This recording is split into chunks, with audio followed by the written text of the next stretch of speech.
Bienvenue au Désordre mondial, je suis Rachel Marsden. Un nouveau rapport américain sur la défense nationale a déterminé que l'armée américaine était affaiblie. Comme le contribuable américain, vous vous demandez peut-être comment cela pourrait être le cas, puisque les États-Unis dépensent à eux seuls plus du tiers des dépenses de défense de la planète entière. Comment un pays peut-il dépenser autant d'argent et se considérer comme faible ou menacé de quelconque manière? Et pourtant, apparemment c'est le cas. C'est en effet l'évaluation d'un groupe de 12 experts en sécurité nationale sélectionnés par le Congrès pour trouver les failles de l'armure américaine. Alors, quelles sont ces faiblesses exactement?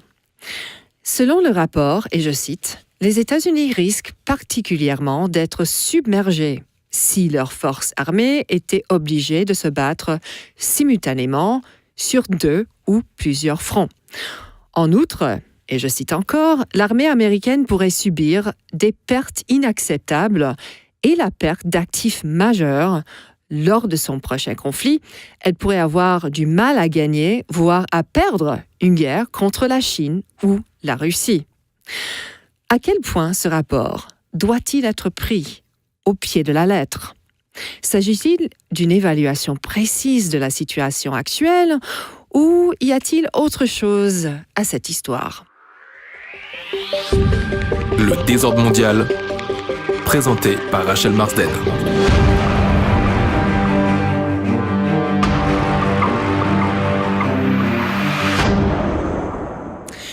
Avec moi aujourd'hui pour discuter de tout cela, le général Dominique Trinquant est l'ancien chef de mission militaire auprès de l'ONU, spécialiste de la gestion de crise et des opérations de maintien de la paix. Bienvenue à l'émission générale. Bonjour. Alors, d'après vous, c'est quoi la logique derrière la commission de ce rapport? D'abord, le processus est très intéressant parce qu'en fait, le Congrès mandate une commission bipartisane pour étudier la revue stratégique publiée par le gouvernement américain. C'est-à-dire qu'il y a un regard des élus sur ce que prévoit l'exécutif américain et par le biais du Pentagone. Donc je trouve que la démarche est intéressante. Ça, c'est et pourquoi est-ce que point. c'est intéressant? C'est intéressant parce que les élus, c'est un peu le cas en France aussi, mettent sous contrôle l'exécutif en leur disant « vous nous faites une revue stratégique », en disant « voilà pourquoi nous allons dépenser presque 700 milliards de dollars par an sur la défense. Est-ce que vous allez atteindre vos objectifs et quelles sont les failles dans votre raisonnement ?» Oui. Alors, est-ce que c'est nécessaire quand il y a un rapport comme ça d'obligatoirement trouver des failles? Je pense que c'est sain de trouver des failles, parce qu'aucun raisonnement n'est absolument parfait, et lorsque vous travaillez dans un vase un peu clos, qui est le vase constitué par le Pentagone en particulier, un certain nombre de choses vous échappent. Et le Congrès qui est plus ouvert vers l'extérieur, puisqu'il était élu par la société civile, par l'électorat, et donc est en contact avec tout ce qui bouge dans le monde, eh bien, il a forcément une vision un peu différente des choses. Et justement, si on regarde le panel, les 12 membres de ce panel, on voit des généraux, on voit des amiraux, on voit des anciens cadres de la CIA. Est-ce qu'on pourrait croire qu'ils ont consulté avec leur homologue? Comment est-ce qu'ils ont pu obtenir ces faits-là qu'ils ont inclus dans le rapport pour arriver à les conclusions qu'ils ont Alors, votre question est intéressante parce que vous adressé à un général qui n'est plus en activité, qui est donc dans la même situation que les membres dont vous parlez là. Je crois que l'intérêt, c'est qu'à la fois, ils sont spécialistes, ils connaissent bien le domaine, mais ils ne sont plus dans le système. Et donc, ils peuvent avoir un regard beaucoup plus neutre sur les choses. Ils ne sont plus à charge, si vous voulez. Donc, ils sont chargés d'apporter une plus-value. Et donc, je pense que par ce biais-là, il est intéressant d'avoir à la fois des gens qui connaissent bien le système, mais qui, n'étant plus dans le système, sont à même d'apporter une plus-value à la réflexion. Alors, comment ça se fait que les États-Unis pourraient dépenser plus d'un tiers du budget de défense du monde entier et toujours avoir des craintes de faiblesse qu'on constate dans ce rapport? Alors, la faiblesse est relative. Il faut voir l'objectif qui est donné à l'armée américaine. C'est la suprématie mondiale et absolue. Donc, quand vous donnez comme objectif la suprématie mondiale et absolue, il y a de la marge pour avoir quelques difficultés. Et ce qu'il y a d'intéressant, c'est que dans le rapport, on vous dit, OK, très bien, Un combat majeur, pas de problème. Un deuxième, il commence à y avoir des problèmes. Il n'y a que les Américains pour penser de pouvoir mener 2 combats majeurs mondiaux en même temps. Et pourtant, c'est ce que reflète le rapport. Compte tenu de l'objectif que vous fixez, vous êtes en dessous. Sauf que ne sont-ils pas pris, en pensant, en arrivant à ces conclusions, ne sont-ils pas pris dans une mentalité de guerre plutôt de 2e génération, tandis qu'aujourd'hui, il y a plutôt des guerres par proxy, donc des guerres de 4e génération? Alors, moi, je pense que surtout, et c'est noté dans le rapport, c'est d'ailleurs un sujet très, très intéressant, c'est les nouvelles technologies. Il pense que le Pentagone est enfermé dans un cloisonnement qui l'empêche d'avancer à la même vitesse que la société civile. Alors, je rappelle que les GAFA, c'est essentiellement américain.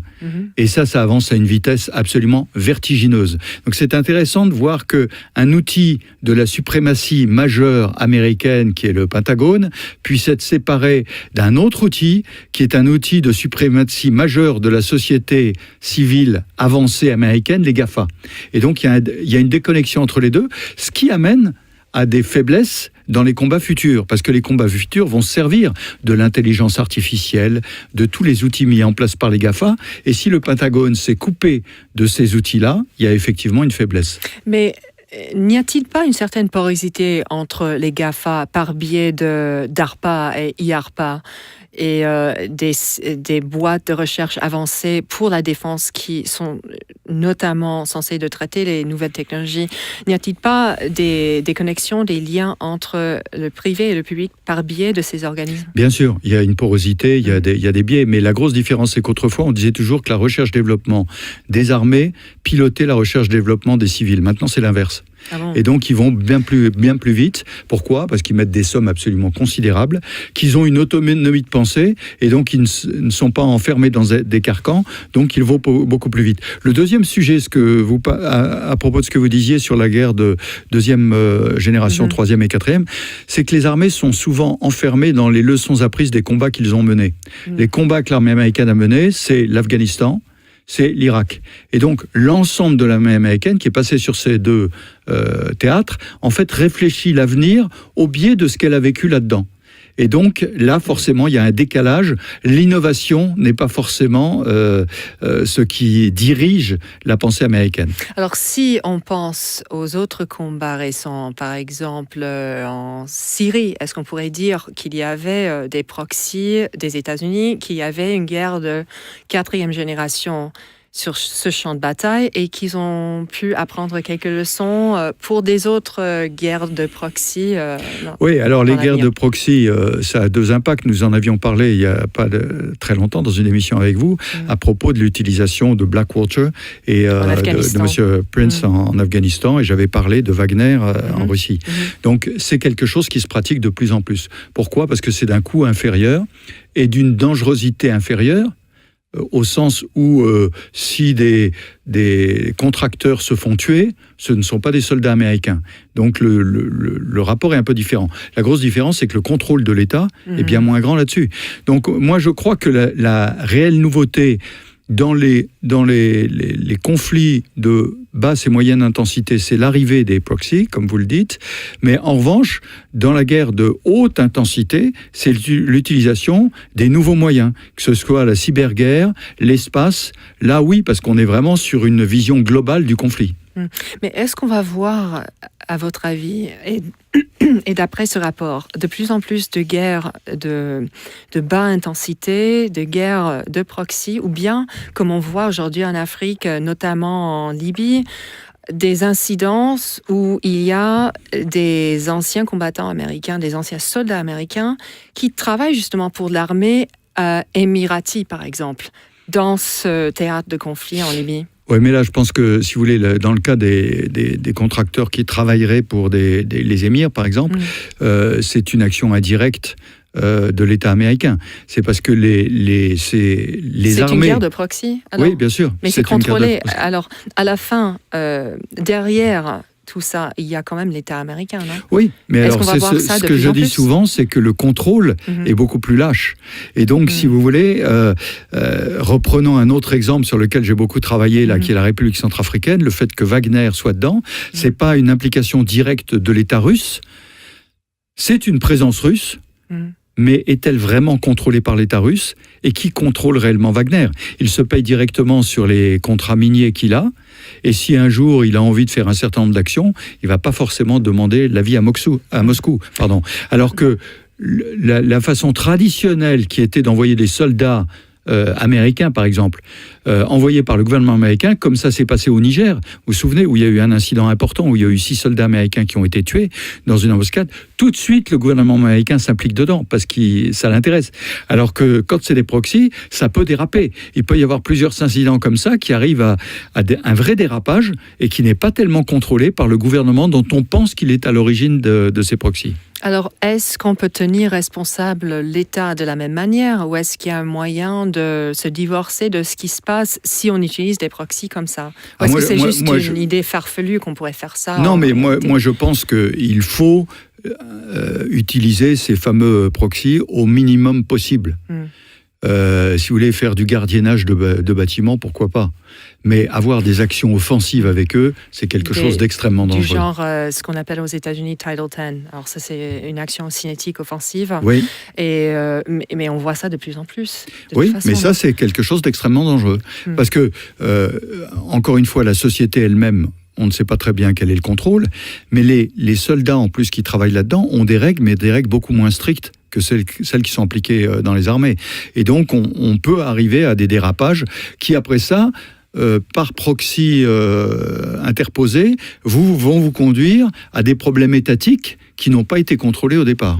Alors, si déjà ça figure dans la guerre menée par les Américains, est-ce que ça vous étonne qu'ils n'ont pas beaucoup adressé ou même pas du tout adressé ce genre de guerre dans ce rapport? Non, parce que je pense que le rapport s'inquiète surtout de la guerre majeure.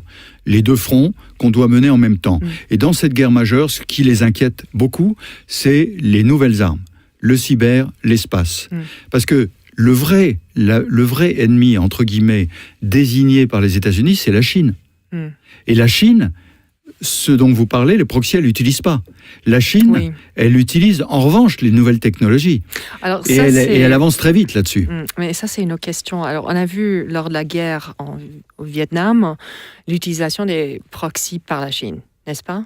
Est-ce qu'il y a une chance aujourd'hui que les États-Unis pourraient se voir de la même manière face à une guerre par proxy contre la Chine?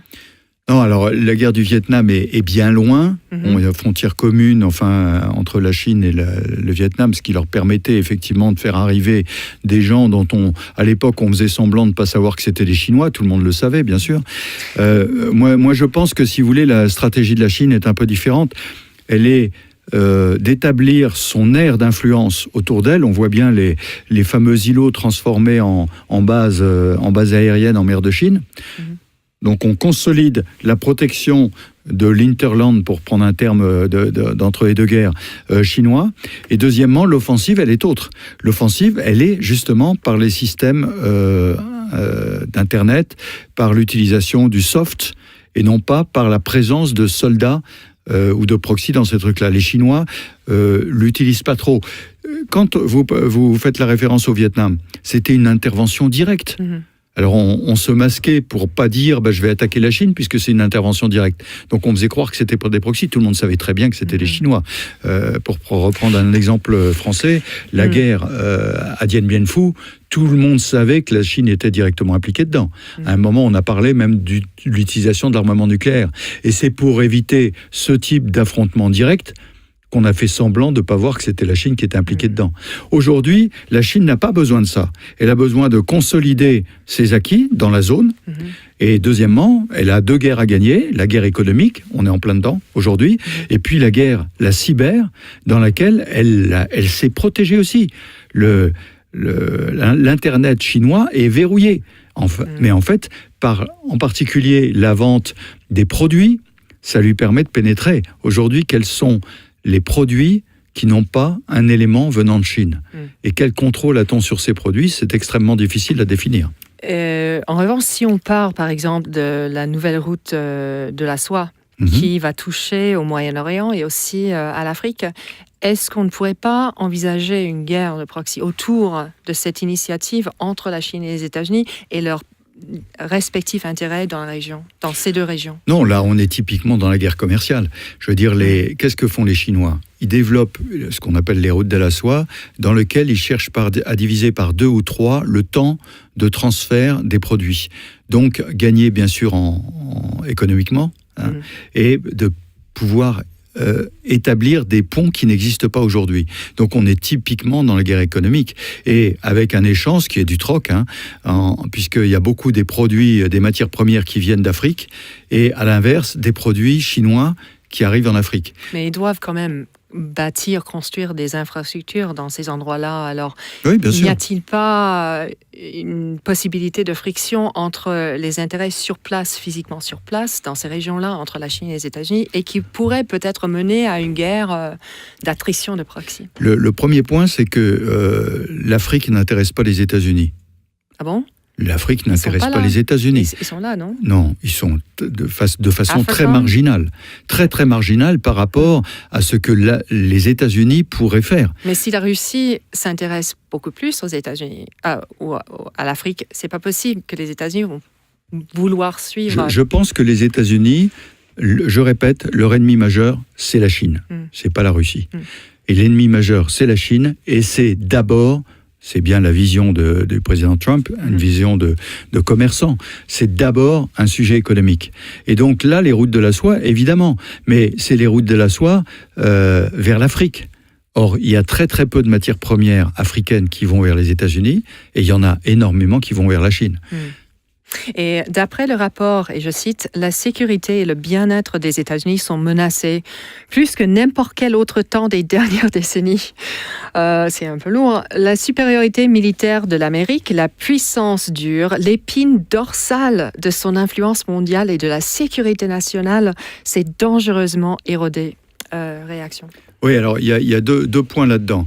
Le premier, c'est que les États-Unis ont été engagés depuis 2000 en Afghanistan, puis en Irak. L'essentiel du budget américain a permis de financer ces deux guerres. Et que du coup, artificiellement, on dit qu'elle a un budget considérable, mais elle a baissé considérablement ses investissements.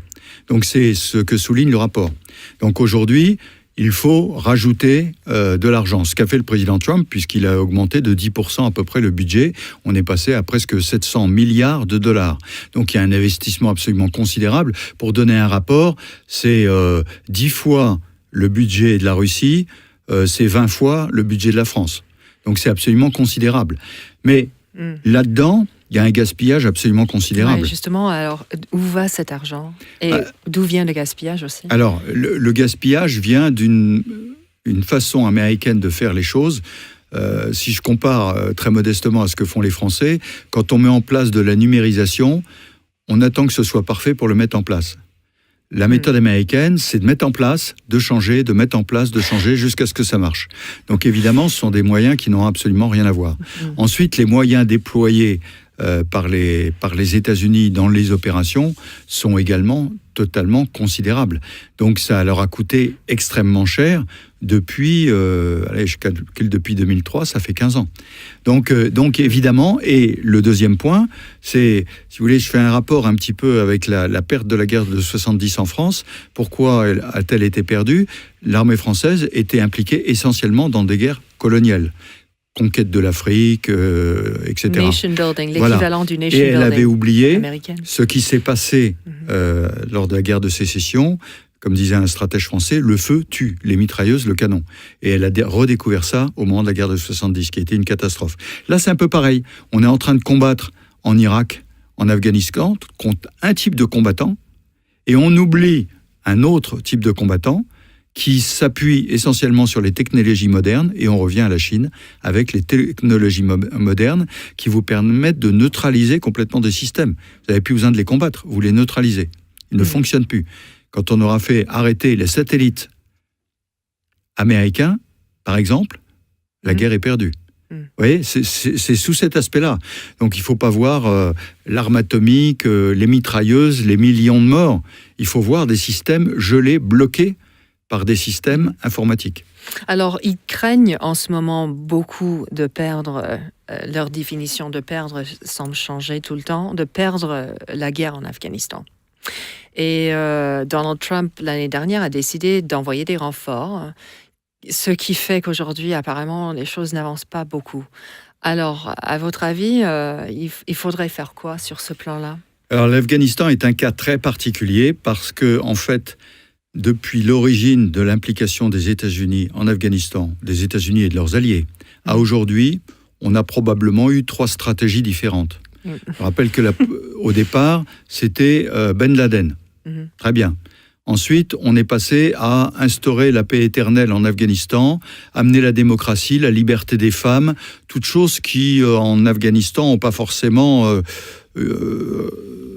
l'assentiment de l'ensemble de la population. Donc, il y a eu tous ces changements qui ont été extrêmement compliqués. Aujourd'hui, il y a un gouvernement afghan. Le gouvernement afghan, il faut le laisser faire. C'est à lui de trouver la voie. Aujourd'hui, par exemple, les Russes, qui ont une expérience un peu dramatique de l'Afghanistan aussi, disent « négocions avec les talibans ». Pourquoi pas ? Les talibans, je rappelle que ce n'est pas l'État islamique. Les talibans, ce sont certes des musulmans radicaux, mais en Afghanistan, qui n'ont pas l'intention du tout d'aller ailleurs. Pas comme l'État islamique. Donc pourquoi ne pas discuter avec les talibans ? En plus, l'Afghanistan est extrêmement divers. Il y a des régions qui parlent pas la même langue, qui sont pas de la même ethnie, qui sont extrêmement compliquées. Donc je pense que, si vous voulez, avec nos yeux un peu naïfs d'occidentaux, on est arrivé là-bas. Je raconte toujours l'histoire assez amusante de l'implication américaine, tout à fait au début de l'implication américaine. Ils cherchaient des interprètes pour traduire pour les soldats américains ce qui se faisait en Afghanistan, et ils ont recruté des gens qui parlaient arabe. Bon, ils ne savaient pas. Pashto, voilà, exactement. Il y a donc deux langues bien sûr, il y a plus de deux, mais en tout cas pas de l'arabe. Donc ça montrait bien l'ignorance qu'il y avait sur ce sujet. Alors depuis la pratique, évidemment, les Américains connaissent bien mieux l'Afghanistan, mais je pense que, si vous voulez, ce que nous souhaitons pour nous n'a pas forcément été exporté partout. Et d'après le rapport, et je vais citer, deuxièmement, les challengers régionaux agressifs, notamment la Corée du Nord et l'Iran, élargissent leurs capacités militaires conformément à leurs ambitions géopolitiques. Les États-Unis et leurs alliés ont été menacés d'une Corée du Nord brutale, erratique et agressive depuis des décennies, mais jamais Pyongyang possédait auparavant un tel pouvoir destructeur. On est censé de retenir quoi exactement de ce sentiment ? Ça, alors il y a deux choses à retenir. La menace de la Corée du Nord, c'est vrai. Je rappelle qu'en 2003, quand le président Bush a parlé de l'axe du mal, il a parlé de l'Irak, de l'Iran et de la Corée, et il s'est intéressé au seul qui n'était pas dangereux, c'est-à-dire l'Irak.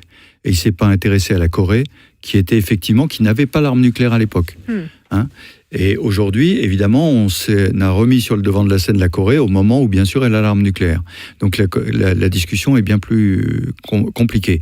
Ensuite, le deuxième acteur dont il est question dans ce rapport, c'est l'Iran. Je rappelle qu'il y avait un accord qui permettait de ne pas permettre à l'Iran d'avoir l'arme nucléaire. Or, les Américains sont revenus en arrière sur ce sujet.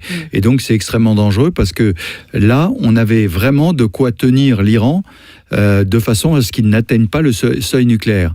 En arrêtant cet accord, on va probablement lui permettre d'avoir l'arme nucléaire. Donc, c'est exactement l'effet inverse recherché. Mais est-ce que l'Iran est un souci sur le plan purement militaire aujourd'hui ?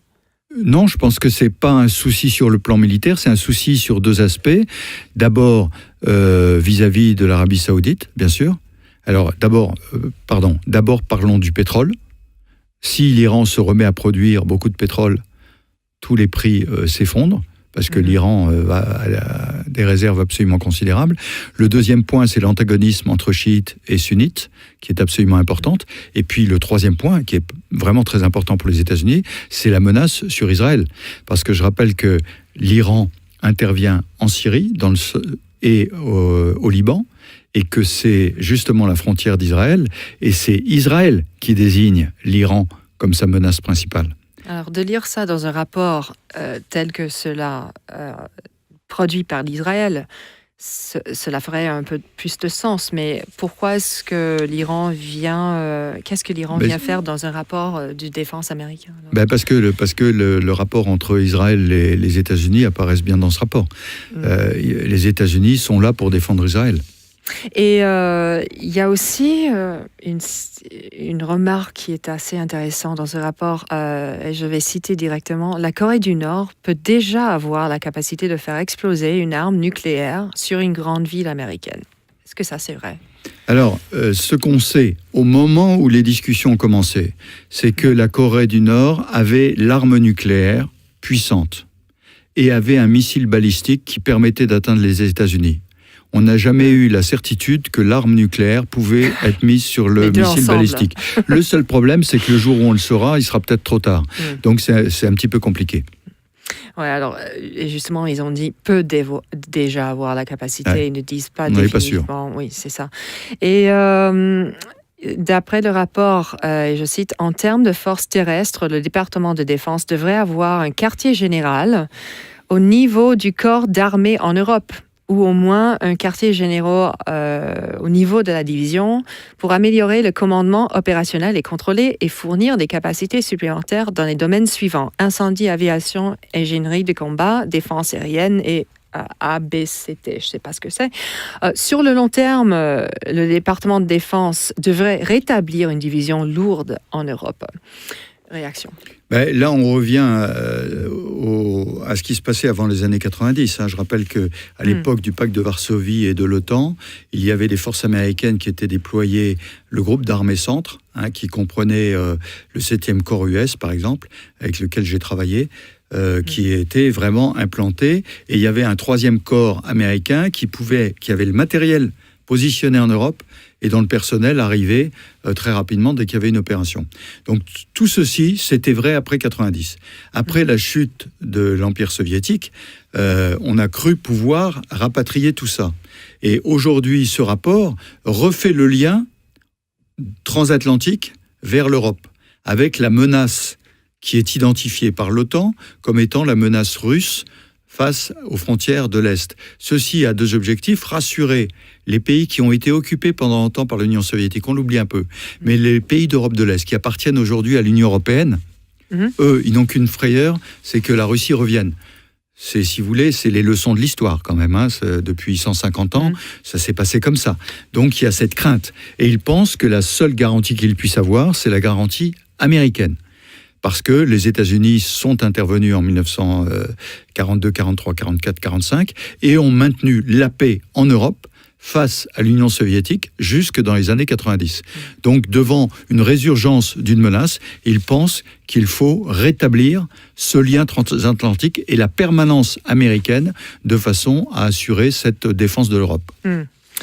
Fascinant. Général Dominique Trinquant, ancien chef de mission militaire auprès de l'ONU. Merci beaucoup pour votre temps aujourd'hui. Merci. Et merci à vous de nous avoir rejoints dans l'émission. Vous pouvez réécouter l'émission à tout moment sur désordremondial.com ou sputniknews.com.